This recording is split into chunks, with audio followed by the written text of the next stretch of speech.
పరిశుద్ధమైన దేవుని పరిశుద్ధమైన నామానికి స్తోత్రం. మీ అందరికీ నా హృదయపూర్వకమైన వందనాలు తెలియజేస్తున్నాను. దేవుని పిల్లలారా, ప్రతిరోజు మనము కల్వరి కృప పెంతికోస్తు ప్రార్థన మందిరం సహవాసము ద్వారా అనేకమైన వర్తమానాలు మనం వింటున్నాం. ఈ వర్తమానాలన్నీ మీ అందరి క్షేమము కోసం, మా క్షేమము కోసం, మరి మనమందరము దేవుని పిల్లలుగా ఎదిగి ఫలించుట కోసమే పరిశుద్ధాత్ముడు మనకు ఏర్పాటు చేశాడు ఈ సహవాసము ద్వారా. కాబట్టి దేవుని పిల్లలారా, మరొకసారి నేను మీకు తెలియజేస్తున్నాను. కర్లపాలెము ఇందిరానగర్లో, మరి రేపల నుంచి వస్తున్నటువంటి దారిలో ఆ 2వ బజారు, బాపట్ల నుంచి వస్తే 3వ బజార్, ఇందిరానగర్లో ప్రార్థన మందిరంలో పరిచర్యలు జరుగుతున్నాయి. మీరందరూ తప్పనిసరి ఒక్కసారి మీరు మీ కుటుంబ సమేతంగా రండి, వచ్చి ఆ ప్రార్థన సహవాసముల ఆరాధనలో పాల్పొంపులు పొందండి. ప్రతి ఉదయము, అంటే ఆదివారము ఉదయము 11 గంటలకు ఈ ఆరాధన ప్రారంభించబడుతుంది. కాబట్టి మిమ్మల్ని అందరినీ నేను ప్రేమపూర్వకంగా ఆహ్వానిస్తున్నాను. మీకేమైనా ప్రార్థన అవసరతలు ఉంటే ఈ మా ఛానల్ను సబ్స్క్రైబ్ చేసుకుంటే అక్కడ అడ్రస్ ఉంటుంది, ఫోన్ నెంబర్ కూడా ఉంటుంది. మీరు ఫోన్ చేసి ప్రార్థన చేయమని కోరితే మీ కొరకు తప్పనిసరిగా ప్రార్థన చేస్తాం. మీ అవసరతలు చెప్పినా మీ కొరకు ప్రార్థన చేస్తాం. అత్యవసరమైన ప్రార్థనలు, మరి కొన్ని సమస్యల వల్ల ఉన్నటువంటి ప్రార్థనలు, బలహీనమైన పరిస్థితులు ఉన్నప్పుడు, ఆరోగ్యం కావలసినటువంటి పరిస్థితుల్లో, మీరు ప్రయాణాలయ్యి ఎక్కడికైనా ఒక మంచి పని మీద వెళుతున్నప్పుడు తప్పనిసరిగా మీరు ఫోన్ చేయండి. మీ ఫోనుని మేము మరి తప్పనిసరిగా యాక్సెప్ట్ చేసి మీకు తగినటువంటి ప్రార్థన చేస్తాం. దేవుడు ఖచ్చితంగా మీకు జవాబిస్తాడు. మర్చిపోకండి, కర్లపాలెం ఇందిరానగర్లో కల్వరి కృపా పెంతికోస్తు ప్రార్థన మందిరంలోనికి తప్పనిసరిగా మీరు వస్తారని నేను ఆశపడుతున్నాను. ఇంకా మీకు దగ్గర సమీపంలో ఉంటే చెప్పండి, ఈ మందిరానికి నడిపించండి. సరే, ఈ రోజున దేవుని యొక్క వర్తమానం మనం విందాం. ఈరోజు మనం చెప్పుకునేటువంటి సబ్జెక్టు సహోదరులు ఐక్యత కలిగి ఉండుట మంచిది అనే విషయాన్ని గురించి మనం చెప్పుకోబోతున్నాం. సహోదరులు ఐక్యత కలిగి ఉండుట, కుటుంబ సహోదరులే కాదు, బయట వాళ్ళు కూడా మనకు సహోదరులే. రక్షించబడినటువంటి మనమందరికీ అందరూ మనకి సహోదరులమై ఉన్నాము. ప్రార్థన చేసుకుందాం. పరిశుద్ధుడైన మా తండ్రి, కృపగలిగిన ఆయన, ఈ సమయంలో సహోదరులు ఐక్యత కలిగి ఉండుట ఎంతో మనోహరమని వాక్యము చెప్పినట్లుగా కొద్ది నిమిషాలు నీ వాక్యముని బిడ్డలకు బోధిస్తుండగా మీరు మాలో ఉండి నీ బిడ్డలతో మాట్లాడమని యేసునామములో ప్రార్థిస్తున్నాను తండ్రి, ఆమేన్. దేవుని పిల్లలారా, 133వ కీర్తనలో మరి ఈ కీర్తన భాగాన్ని చదివి 2 విషయాలు నేను మీకు జ్ఞాపకం చేస్తాను. సహోదరులు ఐక్యత కలిగి ఉండుట, ఐక్యత కలిగి నివసించుట ఎంతో మేలు, ఎంతో మనోహరము అని రాయబడింది. సహోదరులు ఐక్యత కలిగి ఉండటం వలన మేలు, మనోహరము. మనోహరం అంటే ఇక దానికి మించినటువంటి ఆనందం ఎక్కడ ఉండదు. దానికి మించిన ఆనందం ఎక్కడ ఉండదు. దానికి మించినటువంటి ఆశ్చర్యమైనటువంటి ఆశీర్వాదం ఎక్కడ ఉండదు. కాబట్టి మనోహరము, తరువాత నివసించటం మేలు. ఐక్యత కలిగి ఉండటంలో గొప్ప మేలుందని దేవుని వాక్యం ద్వారా మీతో పంచుకోవాలని నాశపడుతూ ఉన్నాను. ఉదాహరణకు, సహోదరులు అంటే అన్నాదమ్ముళ్ళు అని మనం అనుకుంటున్నాం. అలాగనే మంచిది, బయట వాళ్ళు కూడా సహోదరులే. ఒక విషయాన్ని నేను మీకు జ్ఞాపకం చేస్తాను. ఆదికాండము చూడండి, యోసేపు తన సహోదరుల్ని ఏ విధంగా కలుపుకున్నాడో, ఏ విధంగా ఐక్యతగా వారిని తీసుకొచ్చారో నేను మీకు కొన్ని విషయాలు చెప్పాలి. ఆదికాండము దేవుని బిడ్డలారా 50వ అధ్యాయము 18, 19, 20 వచనాల్లో ఉన్నటువంటి మాటను యోసేపు తన సహోదరులతో ఏమని అంటున్నాడో మనం చూద్దాం. 19వ వచనం, యోసేపు భయపడకుడి, నేను దేవుని స్థానమందున్నాను, మీరు నాకు కీడు చేయ ఉద్దేశించిరి కానీ నేటి దినమున జరుగునట్లు అది బహు ప్రజలు బ్రతికించున్నట్లు దేవుడు మేలుకే ఉద్దేశించాను. దేవుడు మేలుకే ఉద్దేశించాడు, మేలు చేయటానికే ఉద్దేశించాడు. ఐక్యతగా ఉండవారికి అన్ని మేలులే జరుగుతాయి. యోసేపు అన్నదమ్ముల్లో 11వ వ్యక్తి, 12వ వాడు బెంజమిన్. 11వ వ్యక్తికి దేవుడు మంచి దర్శనాలు ఇచ్చి అతన్ని ఒక అధికారిగా ఐగుప్తు దేశంలో చేశాడు. అక్కడికి అధికారి అవ్వడానికి కారణం ఏంటంటే వాళ్ళ అన్నదమ్ముళ్లలో చెలరేగినటువంటి వివాదము. అయితే దేశేబుకు దేవుడు ఆశీర్వాదం ఇచ్చాడని నక్షత్రాలు కనిపించాయి, పనలు కనిపించాయి. అంటే ఒక అధికారి యేసేబు అవుతాడన్న సంగతి వాళ్ళ అన్నలకు కల ద్వారా చెప్పినప్పటికీ వాళ్ళు అపార్థం చేసుకున్నారు. అది దృష్టిలో పెట్టుకొని తన తమ్ముడైనటువంటి యేసేబు మీద పగబెట్టుకొని కొట్టి నానా విధాలుగా హింసించి గుంటలో పడేశారు. ఆ తరువాత అతన్ని అమ్ముకున్నారు. అయితే యేసేబుకు మాత్రం అన్నల మీద కోపం రాలేదు. అన్నల్ని ఐక్యతగానే చూడాలని ఆశపడ్డాడు. అయితే యేసేబు ఐగుప్తు దేశానికి దేవుని చిత్తం వల్ల ఐగుప్తులోనికి అడుగుపెట్టడానికి ప్రభు కృపనిచ్చాడు. పోతీఫర్ అనేటువంటి వ్యక్తి యేసేబును కొనటం జరిగింది. అక్కడ యేసేబుని దేవుడు ఆశీర్వదించాడు. అతడు ఒక అధికారిగా ఆశీర్వాదం పొందాడు. ఎందుకంటే ఆయనలో ఐక్యత ఉంది. ఐక్యత కలిగినటువంటి మనస్సు ఎవరికైతే ఉంటుందో దేవుడు వారికి తోడుగా ఉంటాడు. గుర్తుపెట్టుకోండి, ఐక్యత కలిగిన వారికి దేవుడు తోడై ఉంటాడు. ఐక్యత కలిగినటువంటి వారిని దేవుడు ఆశీర్వదిస్తాడు. ఐక్యత కలిగినటువంటి వారికి చేయునుదంతా సఫలమవుతుంది. ఆదికాండము 39వ అధ్యాయములో ఉంటుంది ఈ మాటలు. కాబట్టి ఐక్యతలో ఆశీర్వాదం ఉంది. ఐక్యతలో మనం చేసేది సఫలమవుతుంది. ఐక్యతలో దేవుని బిడ్డలారా మంచి కృపను ప్రభు సిద్ధపరిచాడు. అయితే యేసేబు ఇదంతా జరిగిన తరువాత అన్నలు ఐగుప్తు దేశానికి రావటం, యాకోబు ఐగుప్తు దేశానికి రావటం, వాళ్ళు కలుసుకున్న తరువాత యేసేబు ఏ భేదాలు చూపకుండా తన అన్నలను, తన సహోదరులను ప్రేమగా ఆహ్వానించుకున్నాడు. ఆయన మనసులో ఏ దురభిప్రాయం పెట్టుకోలేదు. నన్ను కొట్టారు, నన్ను తిట్టారు అని అనుకోలేదు. కానీ ప్రేమ కలిగి వాళ్ళ అన్నలతో ఐక్యత కలిగి ఉన్నాడు. ఐక్యతగా ఉండాలని చెప్పాడు.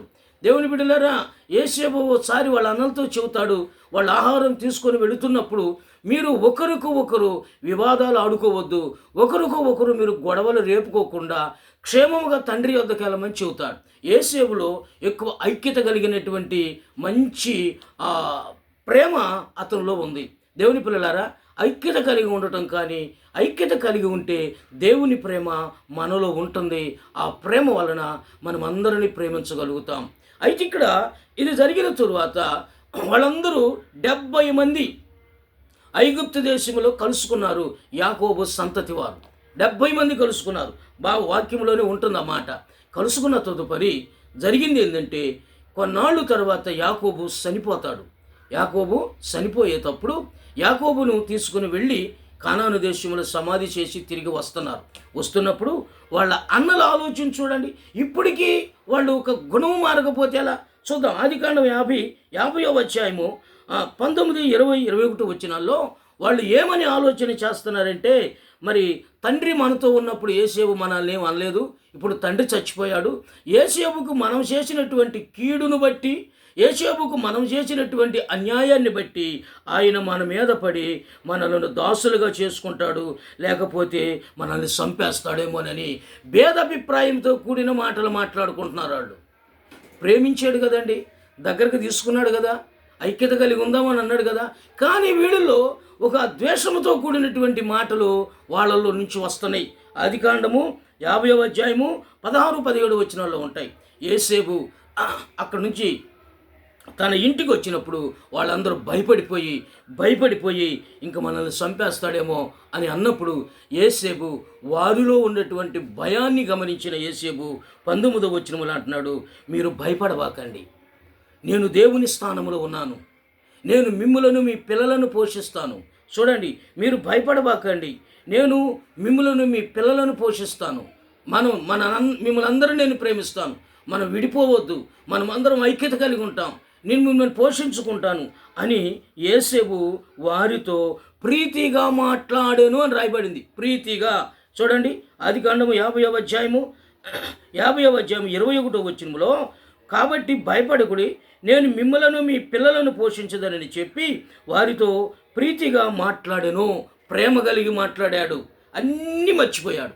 పగలు, ప్రతీకారాలు, కొట్టటాలు, తిట్టటాలు అన్నీ మర్చిపోయి ప్రేమ కలిగి ఐక్యత కలిగి ఉండటం కోసం భయపడబాకండి అని చెప్పి వాళ్ళ అన్నలను ప్రీతితో, అంటే ప్రేమ కలిగి మాట్లాడి వారు ఐక్యంగా ఉండినట్లుగా మనం చూస్తున్నాం. దేవునికి స్తోత్రం కలుగునగాక.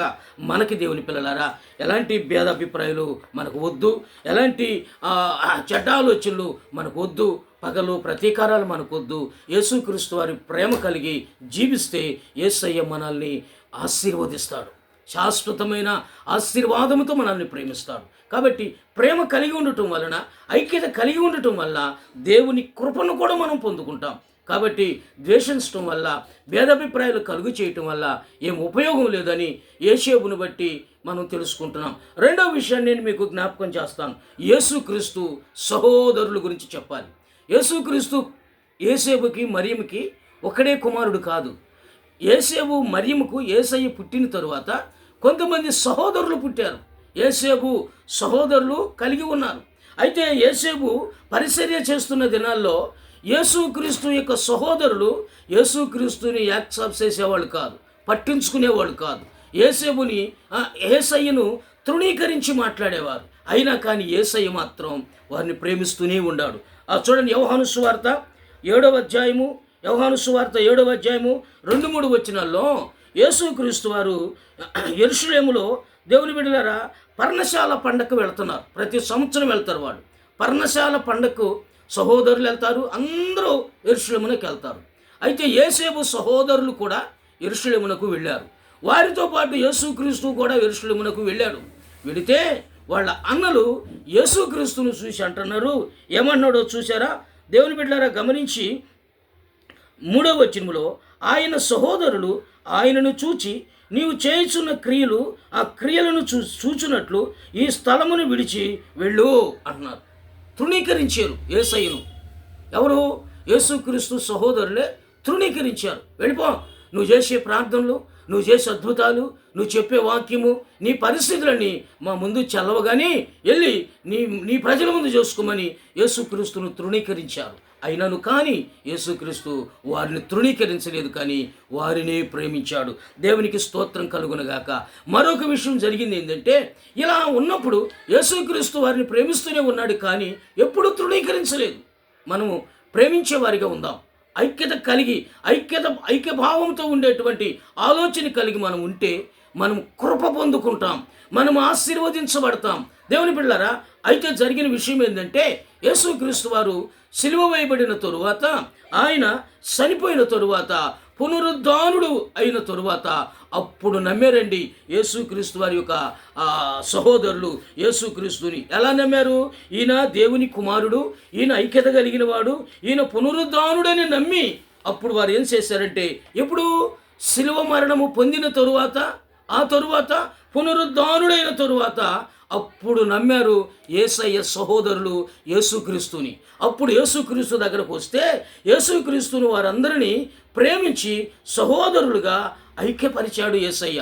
అంతేగాని మీరు నన్ను తృణీకరించి మాట్లాడారు, ఇక్కడి నుంచి వెళ్ళిపో అన్నారు అని ఏది కూడా మాట్లాడలేదు, కానీ ఐక్యత కలిగి ఉన్నారు. ఒక విషయం జ్ఞాపకం చేస్తాను. అపోస్తుల కార్యము 1వ అధ్యాయము